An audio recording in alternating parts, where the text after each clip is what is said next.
I had been dodging the "when are you getting married" question at every turn, especially from my friends who had all settled down ages ago. Laura's birthday bash was no exception. The moment I walked into her place, I knew I was in for a night of good-natured ribbing and maybe a few setups. Laura greeted me at the door with a sly smile. "Girl, you're the last free spirit among us. Not for long if I have my way," she teased, handing me a glass of wine. Inside, the room buzzed with our usual crowd, loud and lively. Laura had a knack for throwing great parties, and tonight was no different. I mingled, laughed, and dodged marriage questions like a pro. Then Laura pulled me aside, a mischievous glint in her eye.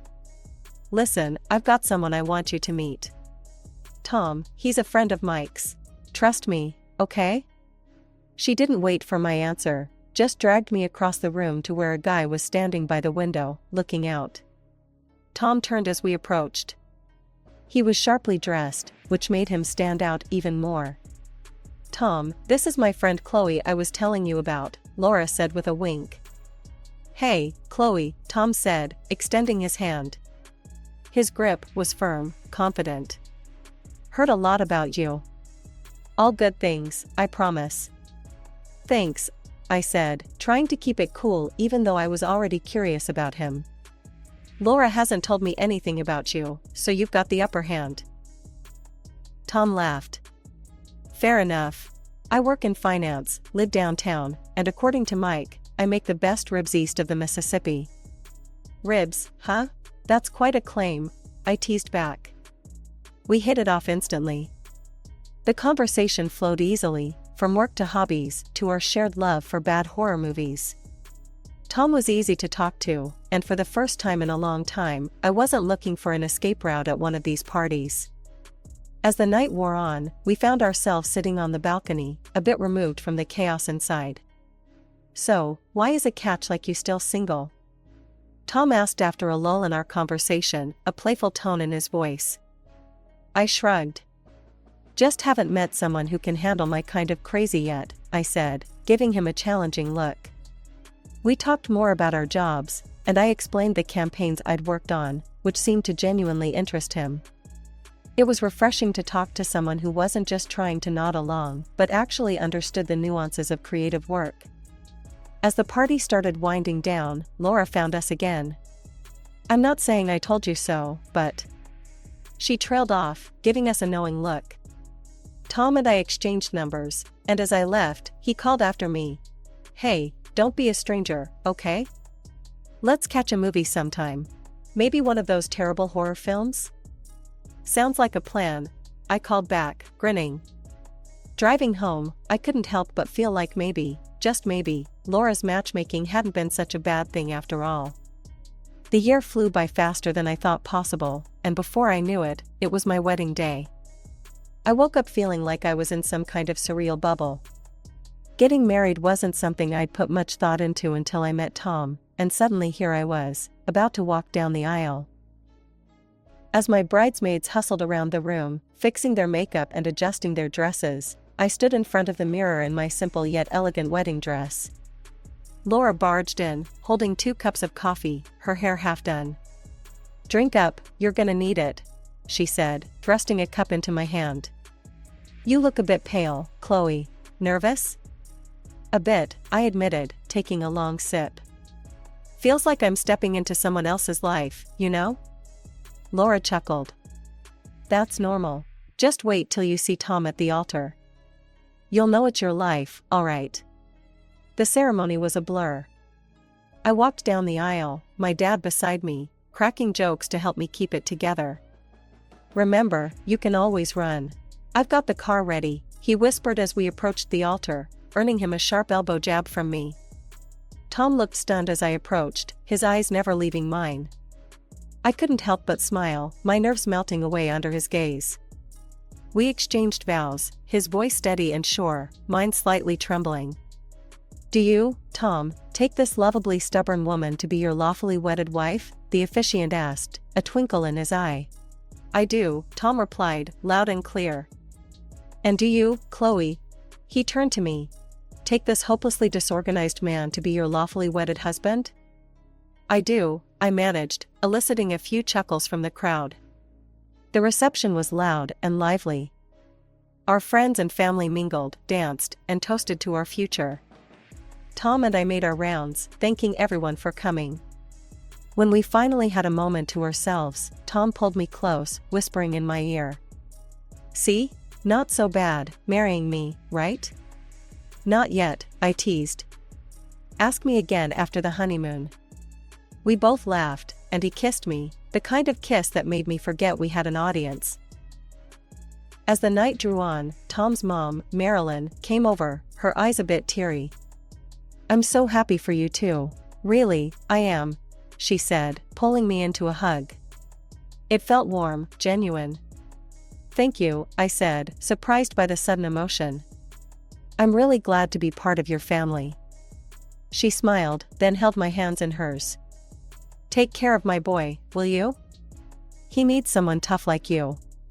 As the night ended, we drove off to our honeymoon, the car decorated with cans and a "just married" sign fluttering in the breeze.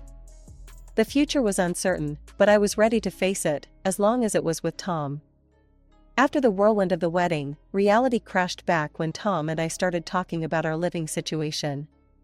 He had set his sights on a swanky apartment in one of the city's most elite complexes.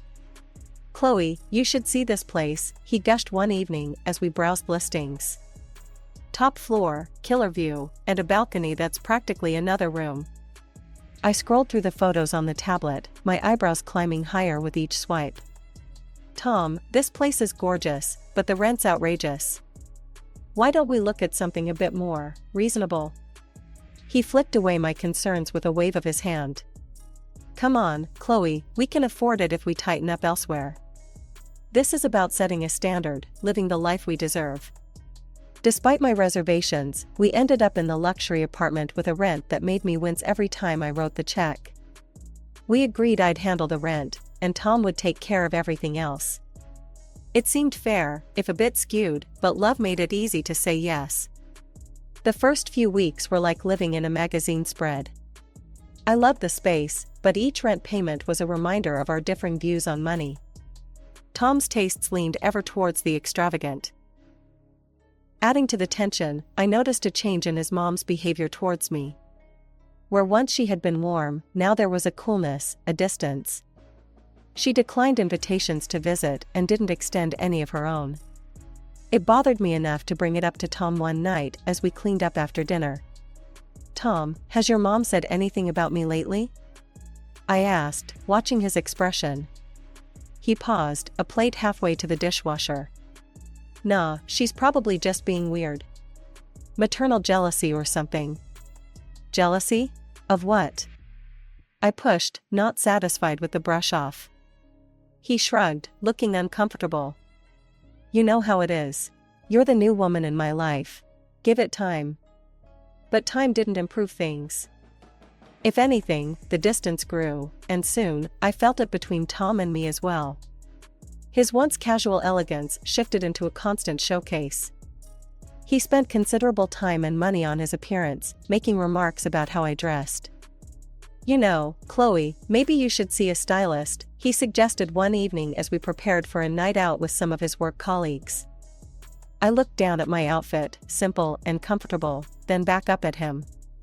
"What's wrong with how I dress?" He sighed, as if explaining something obvious to a child. "It's just a bit rustic. You could spice it up. Impress a bit." I bristled. "I'm not here to impress anyone, Tom. I like my clothes. They're me. Urban, simple, and comfy." He shook his head, clearly frustrated. "It's about fitting in, Chloe. Looking the part." That night, as we mingled among Tom's stylish colleagues, the air between us was tense. I caught him several times looking at me, his gaze critical. It stung, and the night ended with us driving home in silence. The glossy image of our life that Tom curated for social media was miles apart from the reality that simmered between us. Every picture-perfect post was a stark contrast to the growing discontent I felt. As weeks turned into months, Tom's attitude shifted from mildly annoying to outright disrespectful. One evening, after returning from another high society party where Tom had criticized my dress in front of a group of strangers, I couldn't hold back any longer. We were barely through the door when I spun around to face him. "Tom, we need to talk. This can't go on," I said, my voice firm yet weary from the evening's facade. He raised an eyebrow, his expression a mix of amusement and challenge. "What's the problem now, Chloe? Your dress wasn't up to par again?" I clenched my fists, trying to keep my composure. "It's not just the dress. It's everything. You belittle me, in public and at home. You critique everything I do, from how I dress to the gifts I give you. Why?" Tom chuckled, a sound that grated on my nerves. "Chloe, you just don't get it, do you? We're not in your little quaint world anymore. We're playing in the big leagues now. You need to step up or step aside. Maybe you should just embrace being a housewife, like my mother did." The suggestion stung, the arrogance in his voice making my blood boil. "A housewife? Really, Tom? And who's going to pay for this lavish lifestyle? You want me to stop working, but who will cover the rent for this palace you've chosen?" He paused, momentarily caught off guard by my rebuttal. "Well, I mean, we would figure it out." "Figure it out? Just like you've figured out how to spend money on every luxury except the things that matter? You're more concerned with looking rich than actually being a partner in this marriage," I shot back. Tom's face hardened. "You just don't understand the importance of appearances, Chloe. If you did, you'd spend more time at the spa, or maybe get some work done. Look around, everyone in our circle does it." "I'm not everyone. And I'm not wasting money on spas or plastic surgery just to fit into your circle," I argued, my frustration reaching its peak. The conversation ended there, but the tension lingered like a thick fog.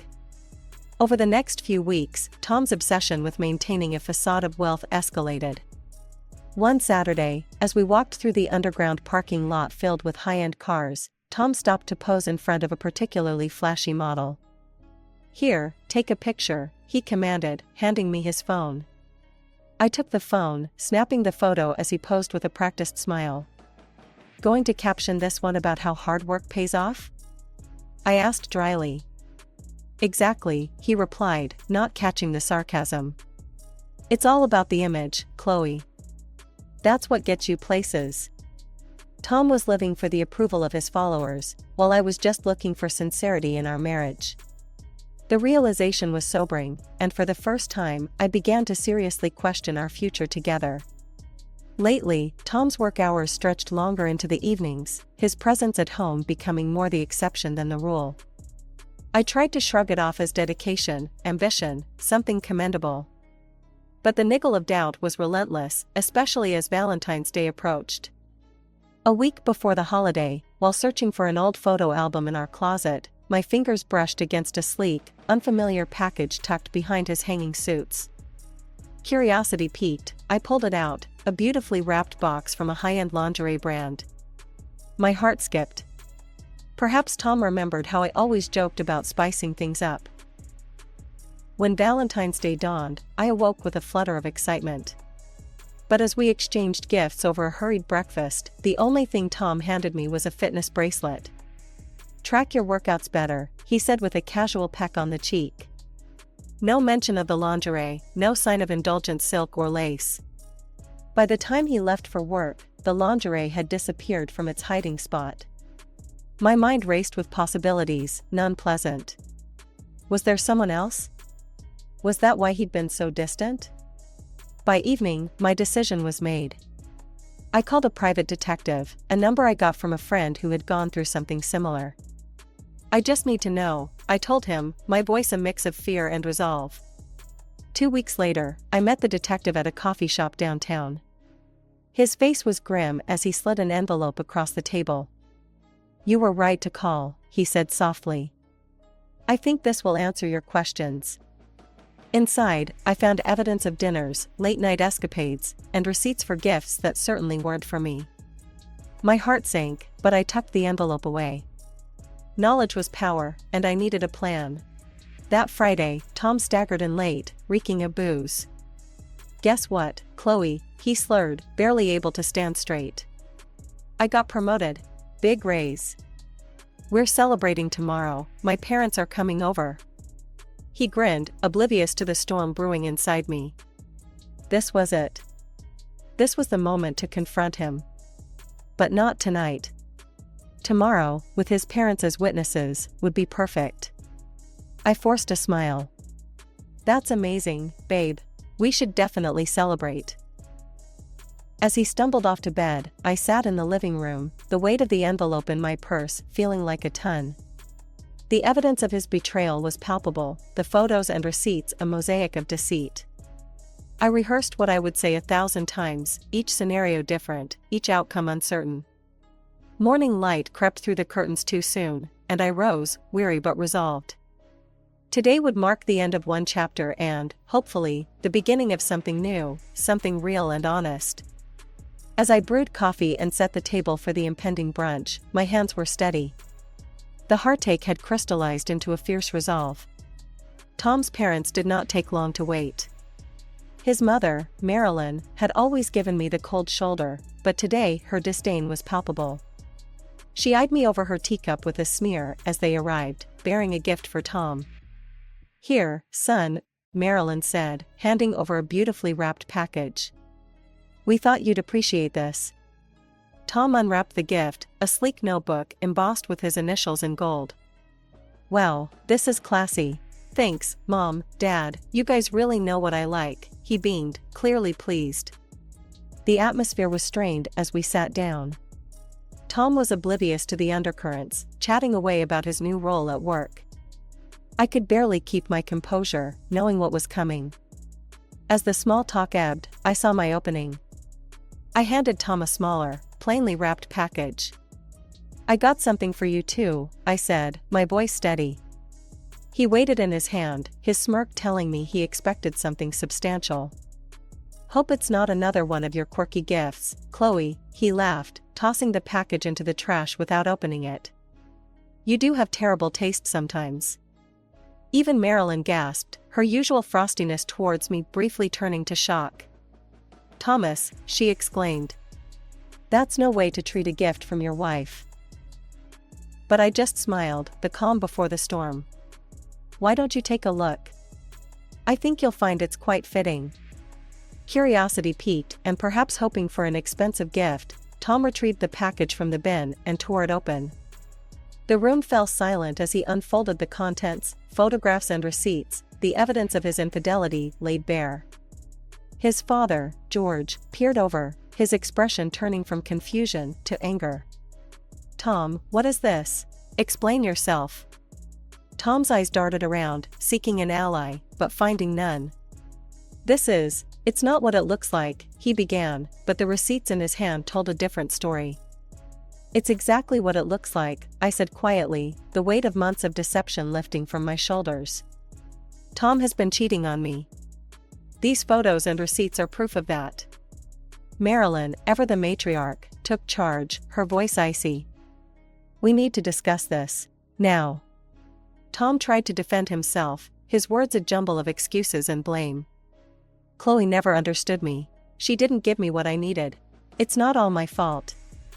Marilyn turned to me, her eyes softer than I had ever seen. Chloe, I'm so sorry. I didn't know this was happening. You don't deserve this. We will support whatever decision you make. The words were surreal, coming from her. Thank you, I managed. I think it's clear what needs to happen. We need to get a divorce. The room was heavy with disappointment and betrayal as Tom's parents digested the news. George spoke up, his voice heavy. Son, you've not only dishonored your wife, but disgraced us as well. I need some time, I said, my voice firm despite the chaos. I'll be in the bedroom packing some things. Each item I placed in the suitcase felt like I was closing a chapter of my life, one filled with deceit and misplaced trust.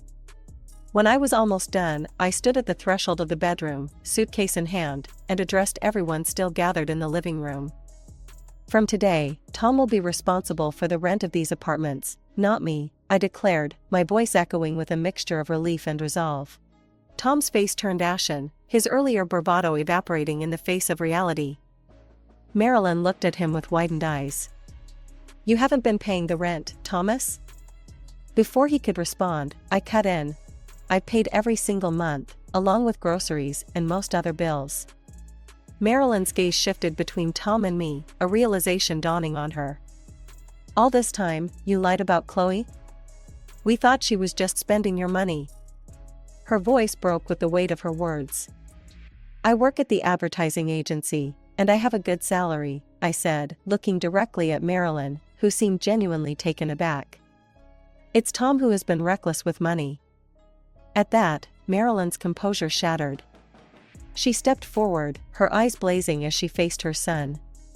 "You ungrateful, spoiled fool," she yelled, her voice trembling with anger and hurt.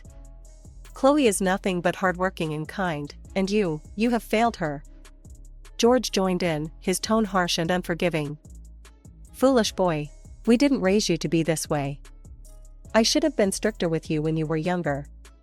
The room was charged with emotion, the air thick with the bitter scent of disillusionment. While Tom's parents continued to berate Tom, I zipped up my suitcase and moved towards the door. The finality of my actions was liberating, yet heavy with sorrow.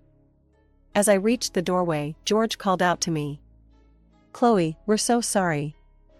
We didn't know. We're going to make sure he learns from this. We might even need to reconsider his inheritance if this is how he conducts himself." I stepped out of the apartment, the door closing behind me with a soft click that seemed to resonate with finality. The cool corridor outside was a stark contrast to the heated atmosphere I'd left behind. Life after the divorce felt like stepping out from under a heavy shadow. I moved into a smaller, more modest apartment, the kind that felt cozy rather than cavernous. The walls didn't echo with past arguments or the hollow pretense of a life spun for social media. Here, I could breathe, decorate with simple tastes, and sleep soundly knowing I was living within my means. Since the split, I received monetary compensation from Tom and his mistress, a bitter reminder of their deceit that somehow felt like cold comfort. It was money I used judiciously, saving for a future that was all mine to shape. At work, I threw myself into new projects, earning a well-deserved promotion that came with a better office with a view of the city skyline that felt earned, not purchased. Despite everything, life settled into a rhythm that was quietly fulfilling. One quiet Saturday, as I was watering my plants, a new hobby that filled my home with greenery and life, my phone rang. It was Marilyn, Tom's mother. Our relationship had shifted surprisingly since the divorce, bound strangely by the shared betrayal of the man we both thought we knew. "Chloe, dear, how are you?" Her voice was warm, a stark contrast to the chill it used to carry. "Hi, Marilyn. I'm good, thanks. Just enjoying a quiet weekend. How about you?" There was a sigh, a rustle of papers. Marilyn was always more comfortable multitasking. "It's been hard, but Tom's learned a lot of hard lessons lately. His mistress left him after she realized the lifestyle he promised was just a facade." I wasn't surprised. People show their true colors in tough times. "I hope he finds his way back to something real." "Yes, I hope so too," she agreed. "Chloe, would you want to meet for coffee sometime?" "I'd love to keep in touch." We started meeting occasionally, finding common ground over cups of steaming coffee. Marilyn shared tales of her gardening club, and I talked about my latest projects at work. It was strangely healing, building something new from the ruins of something so broken. As I moved forward, my goals became clearer. I was saving up, hoping to buy my own place outright. The dream of a mortgage, a place truly mine, was close enough to make my heart race with excitement and fear all at once. On one such coffee date, as autumn painted the city in hues of orange and gold, Marilyn and I sat in a quaint cafe, its windows fogged slightly by the crisp air. "You've done well for yourself, Chloe," Marilyn said, stirring her coffee thoughtfully. "You're really an inspiration." "I'm just living my life, Marilyn. No need to impress anyone but myself now," I replied, taking a sip of my latte. "That's exactly why you're inspiring. After everything, you're still you. Just happier, stronger." I thought about her words. Stronger, yes. Happier, definitely.